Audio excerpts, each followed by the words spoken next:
wasn't some sort of reckoning with our kind of egalitarian values, and it was that China and the United States were allies in the war against Japan. And millions of Chinese soldiers were dying in China, fighting the Japanese, as the United States was really and FDR was really kind of concentrating on the European theater.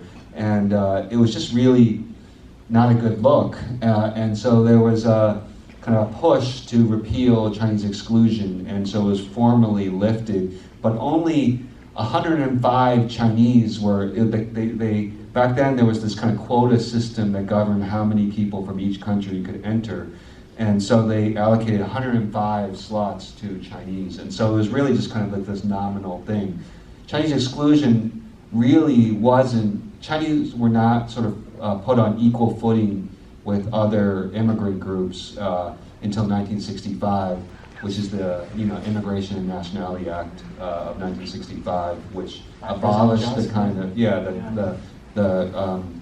the kind of quota system that governed our immigration, and that's what allowed my parents to come to this country, and what has kind of transformed the country. The thing that's really important to know about the 1965 law, even that was kind of an accident of history, because basically the 1965 Immigration and Nationality Act prioritizes relatives of American citizens and permanent residents and people with kind of extraordinary skills. And so, my dad and my uncle came because they were PhDs in engineering.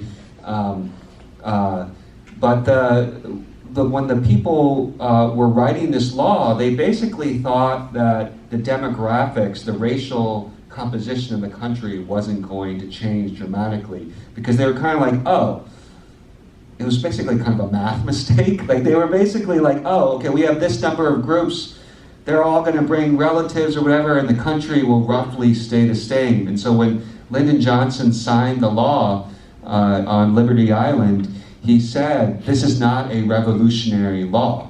And he was kind of trying to reassure people, and it proved to be wrong.